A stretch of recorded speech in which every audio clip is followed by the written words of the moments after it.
Yes. Thanks, Kaylee.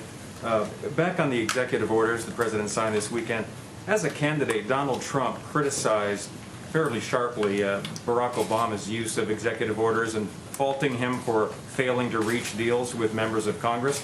How were the president's actions this weekend any different from President Obama's? They're a lot different when you consider the fact that President Barack Obama utilized executive order to push forward a policy that he denied he had the right to push forward 23 times on DAPA and on DACA. He said at least 23 times, I don't have the power to do this, and then he went on to do just that. I've already listed out and enumerated the various legal authorities on the part of the president, and in terms of deal making, I would note that the CARES Act was landmark legislation, at really the height of this pandemic, that brought relief to the American people, and that was negotiated within 1 week from first drafting to enactment. And by comparison, if we want to go back to President Obama, the American Recovery Act during the Great Recession took roughly 3 months from inception to enactment as law under single-party control.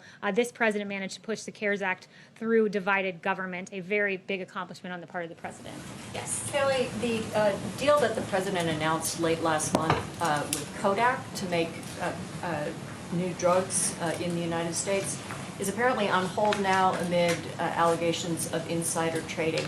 Is the president concerned that his infrastructure here is being misused, that the Defense Production Act funds are potentially being misused? Would he pull the plug on the Kodak deal? And what does it say about the safeguards that you have in place that this potentially could have resulted in insider trading? So first, the president will always act in the best interest of the American people.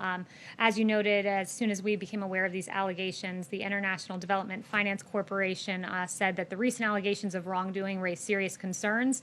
We will not proceed any further unless these allegations are cleared. The president has strong faith in the process here. We've used the DPA more than 30 times to increase production, and it's been to great effect when you consider in the stockpile we've seen vast increases, tripling the amount of N95s, tripling the number of gowns, 4 times the number of ventilators on hand at 69,000, and we'll have more than 10,000 more by the fall. So this president has used the DPA effectively, but we're certainly aware of the Kodak allegations and take them seriously. Would he pull the plug on that deal? I'll leave that to the president, but he takes these very seriously. We won't speculate as to what that investigation finds. Thank you. Yes. 2 questions, if I may. The president just tweeted that Gettysburg would be one of the 2 sites he's looking at. What can you characterize the message that he'd want to be sending with that choice, if it was that choice? Yeah, I won't get ahead of the president as to what his convention speech will look like, but the president has done a lot to bring this country together. We've faced unprecedented challenges, and he's worked to make sure that the American people are best equipped and taken care of to rise above the challenges that we face, and he has a strong record of achievement that he'll be touting on that day. Sorry, the other question, if you don't mind. Is there a message to the protesters in Belarus? Is the president looking at that? Is he supporting them?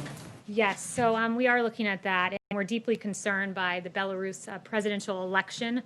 Severe restrictions on ballot access for candidates, prohibition of local independent observers at polling stations, intimidation of opposition candidates, and the detention of peaceful protesters and journalists have marred the process, and we urge the Belarusian government to respect the right of to peaceably assemble and to refrain from use of force.